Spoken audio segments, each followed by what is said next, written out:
Welcome to A Little Nutrition Talk Radio, the podcast for health seekers who want to cut through the noise of nutrition, diet, and health confusion and take charge of their well-being. I'm your host, Susan Watson, registered dietitian and certified eating disorder specialist. As the founder of A Little Nutrition Inc., a multidisciplinary healthcare clinic, I believe that health is multifaceted, and that's why our team takes a collaborative approach to integrating both nutrition and mental health support across all stages of life. We believe that health is so much more than the numbers on the scale. Our weight-neutral philosophy prioritizes providing inclusive care that empowers our clients to focus on what truly supports their well-being on their own terms. On this podcast, we're going to explore questions about health, nutrition, mental wellness, and offer a refreshing new perspective on taking care of yourself. It's not about striving for perfection. It's about discovering what works best for you. So you're in the right place. Grab a cup of tea, get comfy, and let's jump into today's conversation.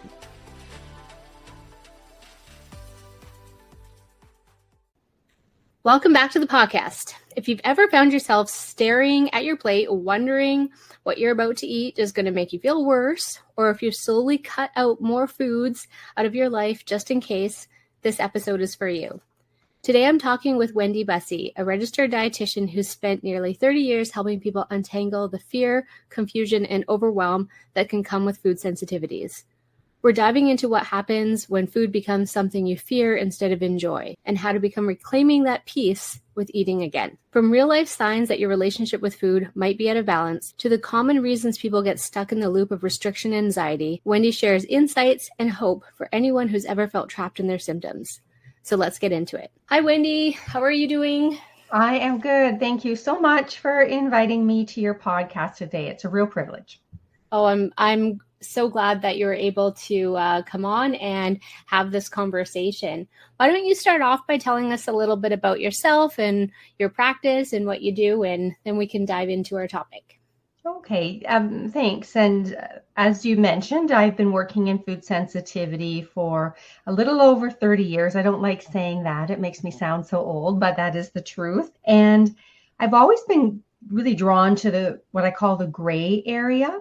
So not so much the black and white, where, we have definite clinical guidelines and we know how to help the clients, but those clients that really seem to be falling through the cracks in that they're struggling with something that's not clearly defined. And with that, when talking with people, something that came up over and over again was people mentioning this vicious cycle of fear, then food restriction, worsening symptoms that led to more fear, and just going around and around, and really devastating impact on their quality of life. Many of these people, their lives were really dominated by thinking about food, like wondering, oh, what should I eat? And if I have this, will it make me sick? And oh, maybe I should have that. And I better go to the internet, I better find out more information about that. So their lives being dominated by food, having difficulty meal planning, grocery shopping, cooking, that becoming such a burden,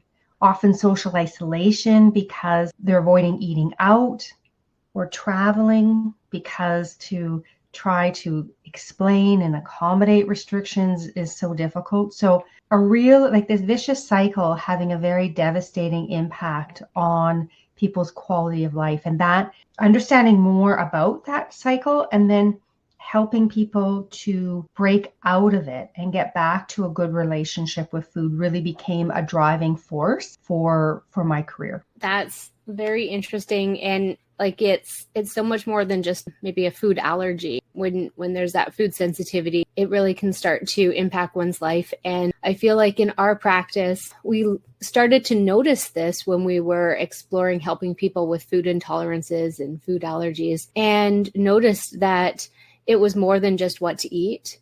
That relationship with food really became a problem, and looked into bringing on mental health supports to help with anxiety and fear. So I'm really curious today to be talking to you about how you practice and how you help people do that, because our model has been to bring in other supports, and I'm curious to see and hear about the supports that you offer. So why don't we talk about what are some everyday signs that someone's relationship with food has become more of a fear than nourishment? Why don't you tell me a little bit about what you noticed when that starts to come up? Yeah, and It's the vicious cycle that we talked about, that food fear cycle. And as I was saying, for a lot of people, it feels like food is just dominating their life. A lot of their time, a lot of their energy is spent either on research, trying to figure it out, or just, thinking, what should I eat? Like a common, like this would be an example sort of thought process, like, well, maybe I should have carrot for supper tonight. Well, last time I had carrot, I think, I felt ill, and oh, what did I read about carrot? And maybe it should be the green bean. So that constant kind of almost confusion and indecision about what to eat. Sometimes though, then that can flip side to that is just almost not wanting to think about food at all, and almost ignoring food and eating that can also be part of a very limited diet. So people can kind of even flip back and forth sometimes between that kind of hyper arousal about food and hypo arousal as well. Another common sign I would say for people is when they think about eating or an upcoming meal, rather than pleasant anticipation, is their body going into like almost the alarm bells starting to go off, and becoming and feeling very on edge when they think about food. And that's something often people don't notice. We have so many things in our environment, right, that can cause those alarm bells to go off.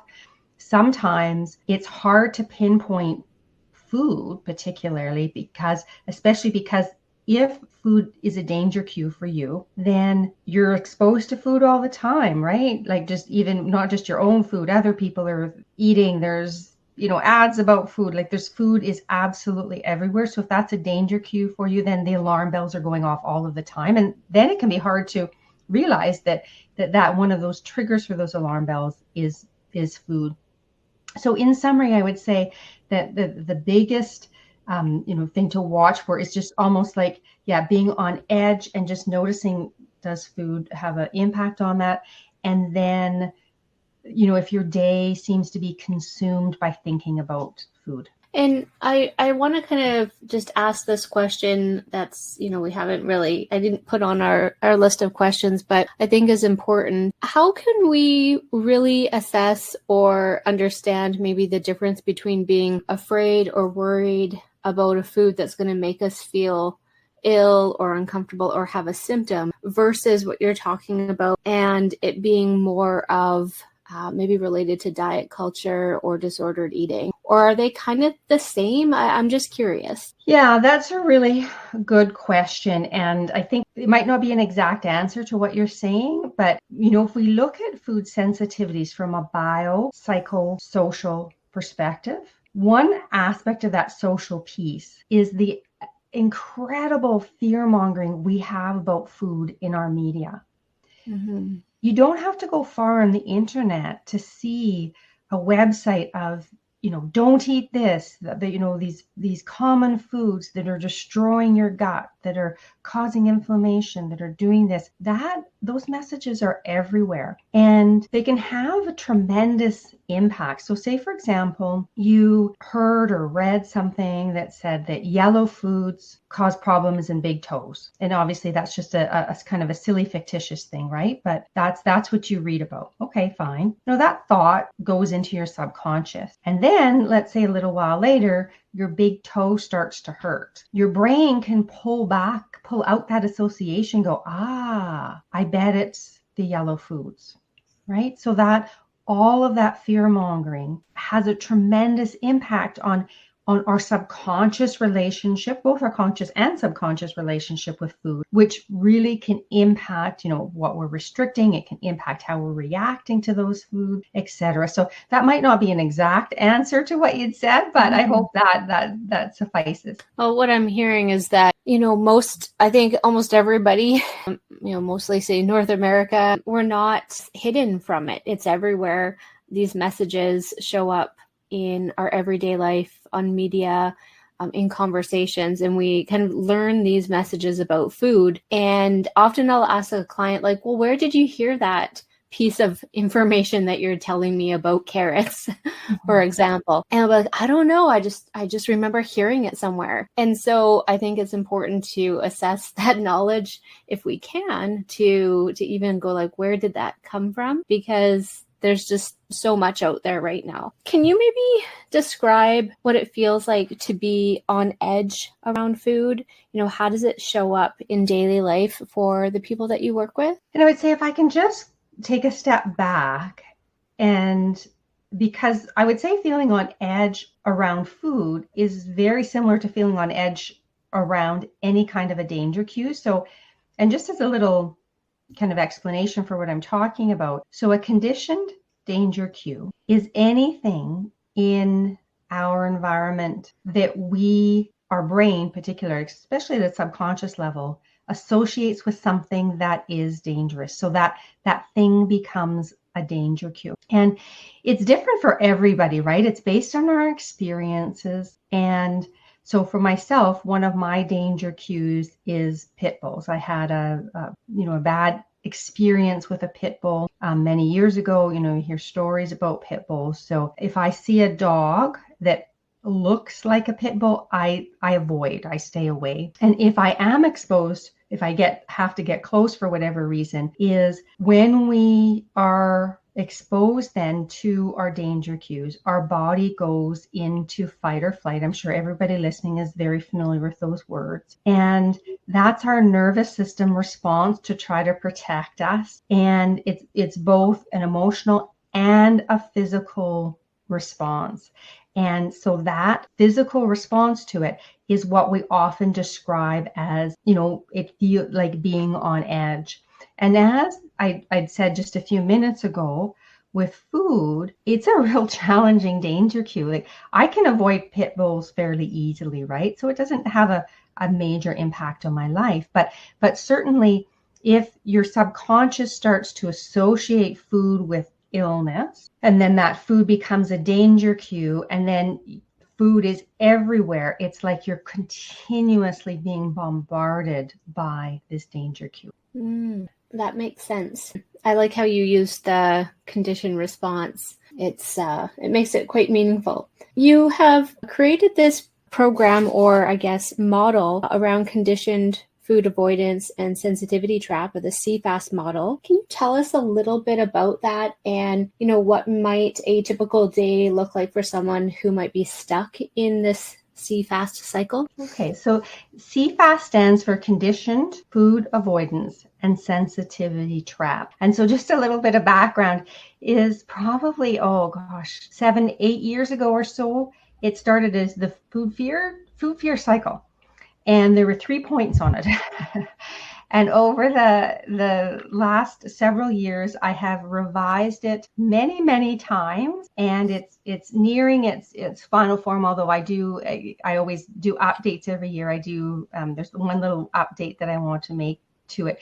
Basically, what it is, and unfortunately, because this is a podcast, we can't show you, but and I'm sure in your show notes you'll have a link. It is a model that captures how conditioned food avoidance and conditioned food sensitivity can develop. And I use it as an education model to help people identify how they got stuck. And with that knowledge, then it helps them then to break out of it. I just wanted, if I could just take a moment to say, like, why is it the conditioned food avoidance and sensitivity trap? So actually, as I was trying to understand this vicious cycle of, it said like fear, restriction, worsening symptoms, it's actually one of my clients that said, you should look into do some reading on behavioral conditioning, like Pavlovian conditioning, Pavlov's dog. I'm sure everybody's heard of Pavlov's dog. And that is, the theory, as we've been talking about, where fear conditioning is a subset, where our brain can take something that is neutral, associate it with danger, and now that neutral thing becomes a danger cue. So we can take food, associate that with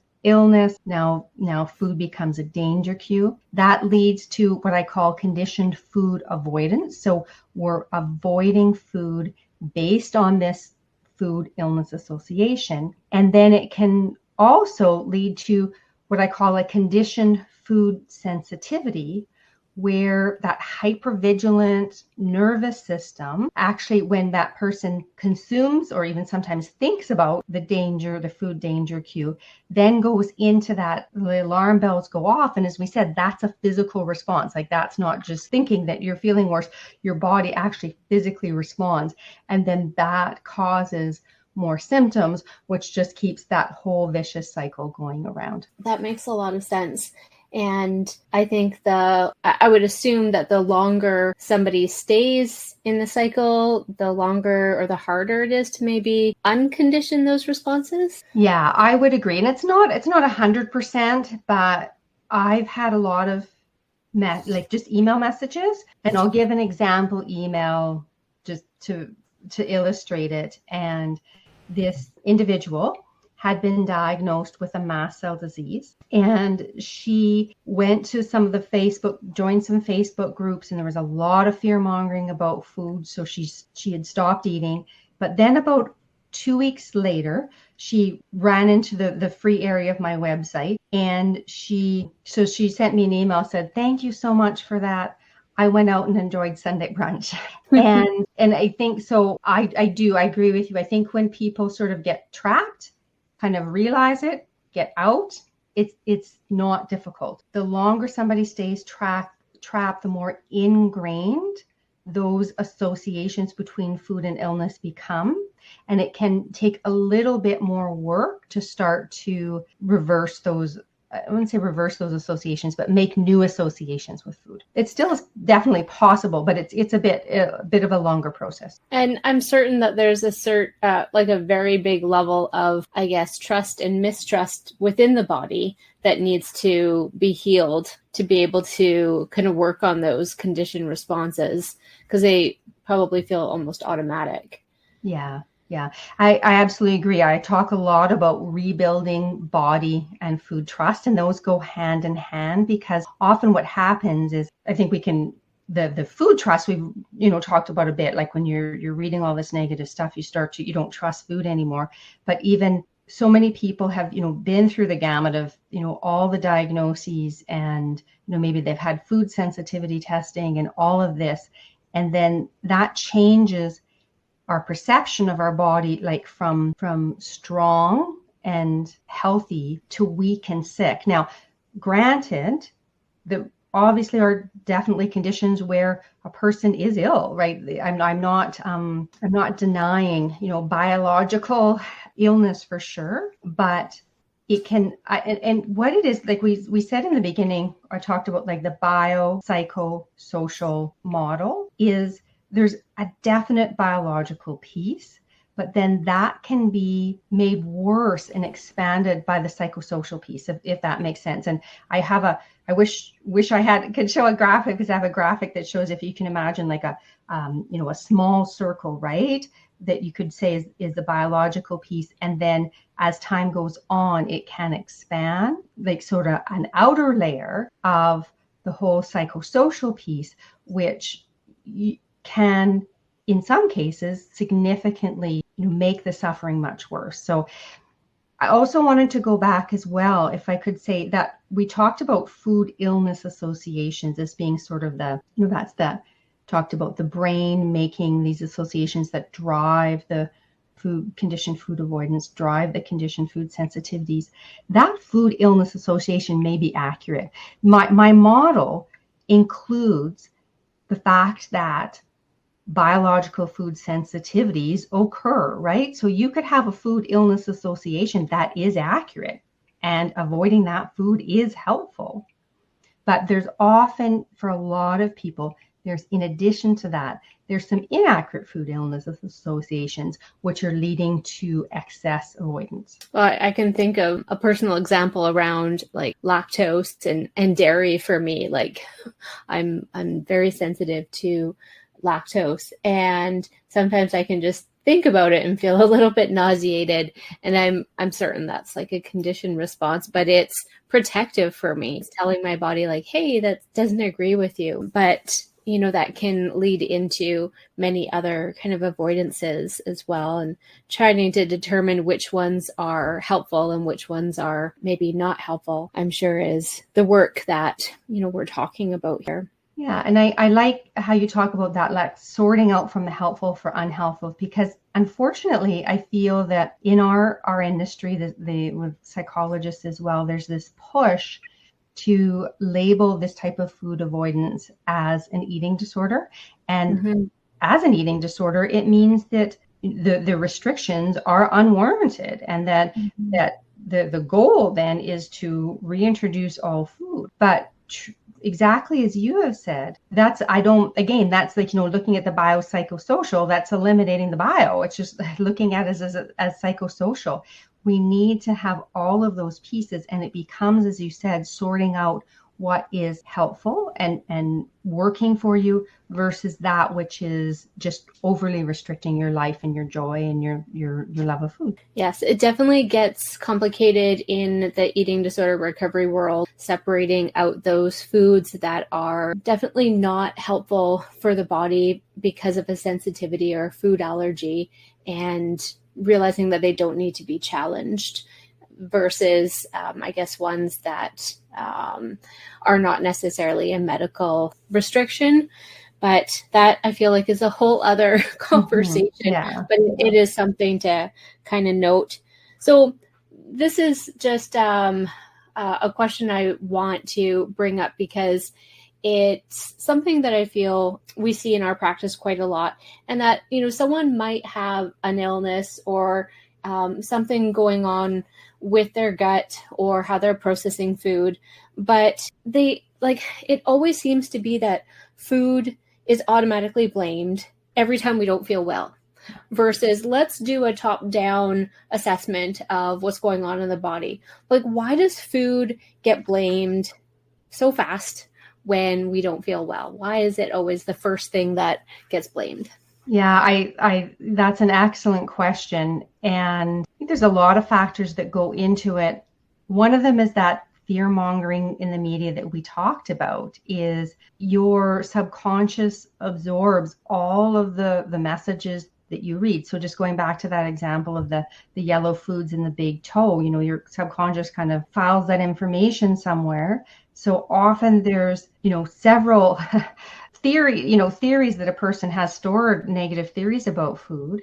And then, when we suffer something, say we have an illness and something's not going right, our brain is programmed to cause and effect, right? Like, we want to find out why and what is happening and what is causing it. And so if you have all of this background of negative information about food, it just totally makes sense that the brain goes, oh, it must be food. So I think that's number one. And number two is that diet is easy to control, right?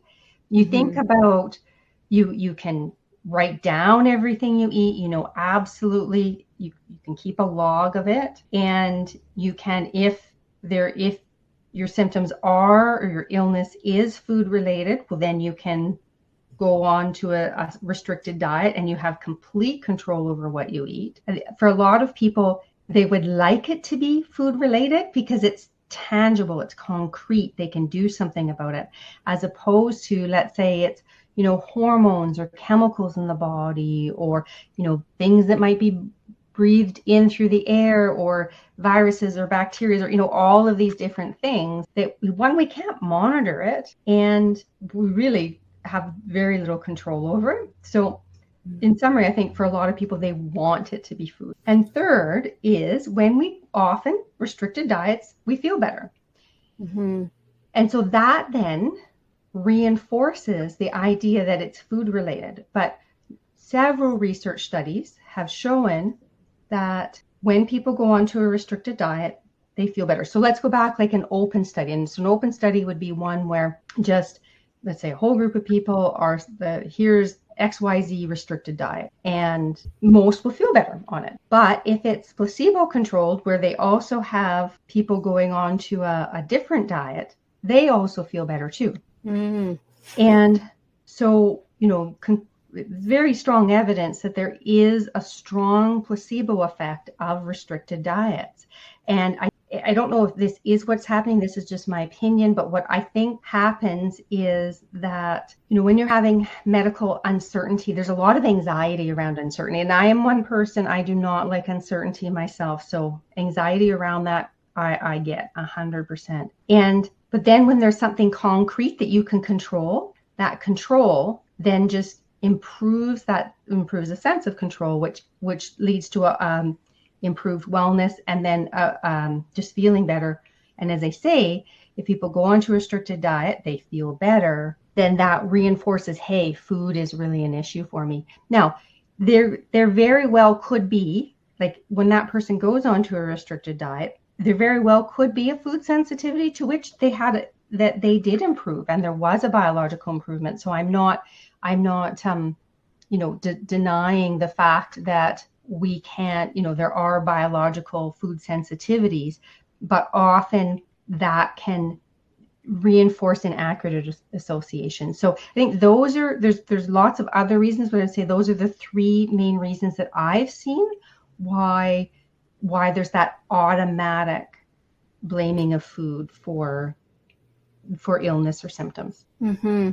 There's again, we see it a lot in practice, people having maybe a problem and wanting to come in and be put on a program or put on a diet or given a meal plan. And there's even this just belief that it will make them feel better. And it's a hard thing to kind of explain and say that the restriction is, or maybe the feel good feeling of restriction is only short term, and trying to figure out what the underlying cause is for the discomfort is a lot more important. Mm-hmm. But I see that all the time where people do feel better, but it's really never long term. And then to add on to what you said is if a person has a lot of anxiety around food, what should I eat? You can just think how having a meal plan would eliminate that anxiety, right? Mm-hmm. Until there's a food that's not on the meal plan. Yeah, right. And then you feel better. And you're like, okay, yeah, it this is working. It is food. But as you say, then that wears off. Yeah. Mm. On the kind of topic of stress and anxiety, what is something people might not realize about how stress or fear alone can trigger these physical symptoms? Yeah, thanks. That's a really good question as well. And that's where that idea of conditioned food sensitivity comes in.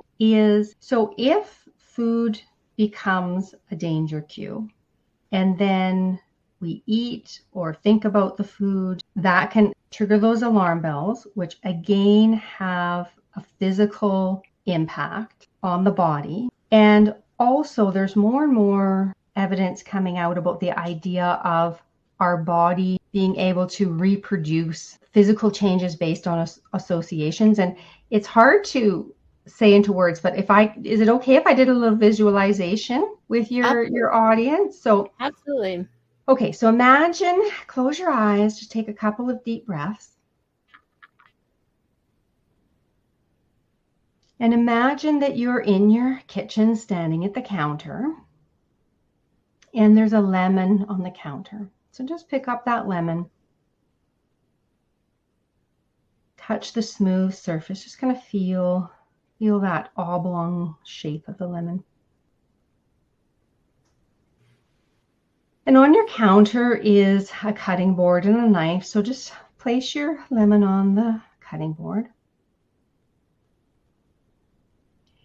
And take the knife and slice through the middle and kind of watch that juice kind of glint on the knife. Kind of take a deep breath and smell that citrusy scent that kind of floats up from the lemon. Now pick up the lemon, just take it up to your mouth, kind of tilt your head back. Just squeeze a little bit of the juice onto your tongue.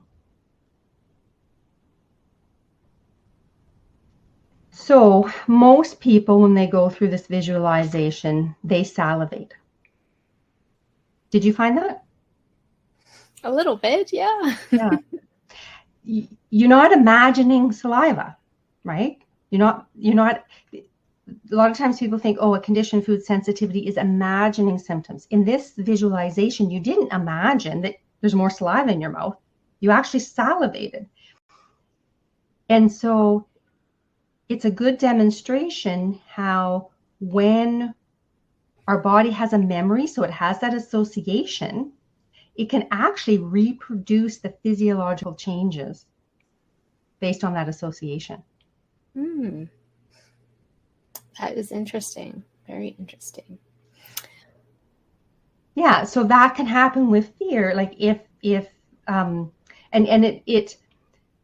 another really good example too is, let's say you get sick, you have applesauce and you get sick. You have a flu, say for example. Chances are good when next time you see applesauce, you will feel nauseous.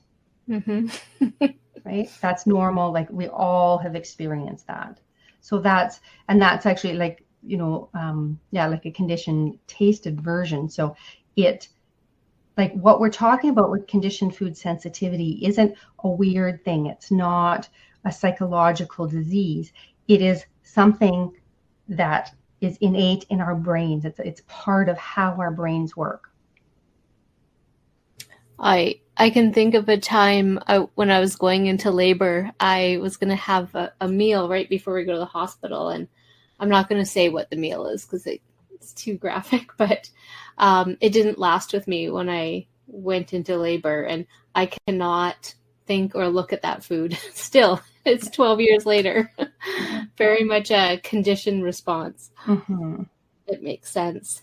So if someone has been eating only a handful of safe foods for years because of what's been happening around the conditioned responses, how do they even start to expand again without panic? Like, I know if I really wanted to go back to that food that I feel a little bit repulsed about from 12 years ago, I feel like I could set my mind to it and do it. I just don't care enough, and I'm okay to just never have it again. But if someone's food list of accepted foods has dwindled down and it might be impacting their health, how does somebody start expanding again without panic?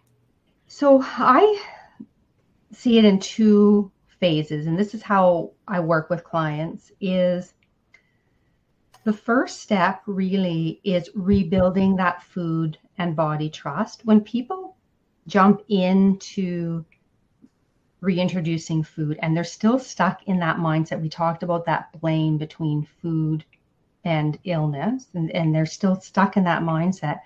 If they introduce a new food and then they feel off, they'll probably blame the food.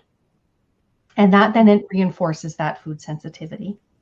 And so quite often, just jumping into reintroduction ends up putting you further in the hole than it does helping you get out. So I often take at least, 2 or 3 weeks of work of rebuilding body and food trust and breaking that automatic association that it's food, right? And then with food reintroduction is a slow, gradual approach, works for most people. I wish I could say this is how you do it. But, it was funny. I used to make up these detailed reintroduction plans for people. And I would have my appointments, usually we'd be about 6 weeks apart. And so I would give them like the full 6 weeks, do. And the ones that were most successful came back with their own plan. So now I simply give people the tools to make their own plans. But I would say in general, for most people, is starting with like a slow, gradual reintroduction and just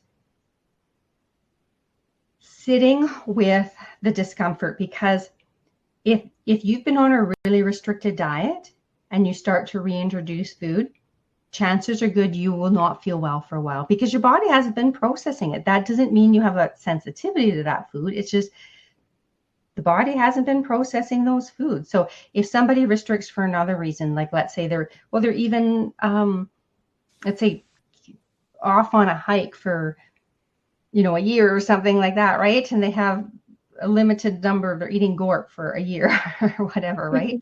When they come back and they start to reintroduce their other foods, they're probably going to have some digestive upset and whatnot, just as their body gets used to it. So it's really then sitting with that discomfort and,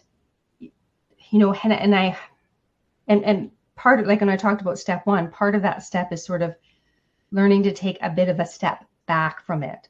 And that's, again, the stepping back is part of that automatic, like if we have that automatic assumption, we're just, it's like, boom, automatic, right? But when I say stepping back, like minimizing that automatic reaction, we're really talking about stepping back and taking a more objective look at what's happening. So, when introducing a new food and then experiencing those symptoms, really thinking, is it this new food, or is it something else? And it could be the new food. Like, I'm not saying it's not, right? Because as you pointed out so well, Susan, is this process is really sorting out those restrictions, which are truly beneficial, from those that are just excessive. And so, yeah, it might be that new food is not working. That's possible, but just not automatically making that assumption. Yeah. No, I agree. To maybe start wrapping things up, if someone is listening and thinking, this really sounds like me, what would be maybe one small realistic first step they could take? And then maybe can you also tie in a little bit about your 6-week program? Sure. So and there's so many things, and you'd asked me this, like to think of one thing, and I really, so I went back and forth with a whole bunch of different things, but I would say the key, a really important shift is what I would call self-compassionate distress tolerance.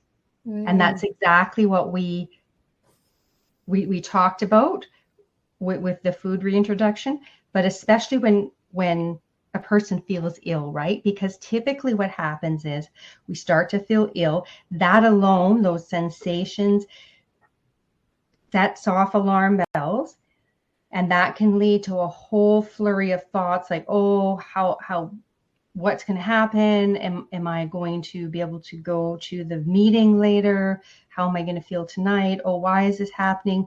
What food could be causing it? So a whole flurry of thoughts can happen. And then also unhelpful actions, like deciding, oh, it's got to be the carrots. I'm going to cut the carrots out. Oh, I'm going to go to the internet. I need to figure this out. And then research that ends up putting you further down the rabbit hole. I better, get some food sensitive, whatever, like a whole. So there's the thoughts, and then there's the unhelpful actions that can happen. But if, like, in that moment, there can be a pause of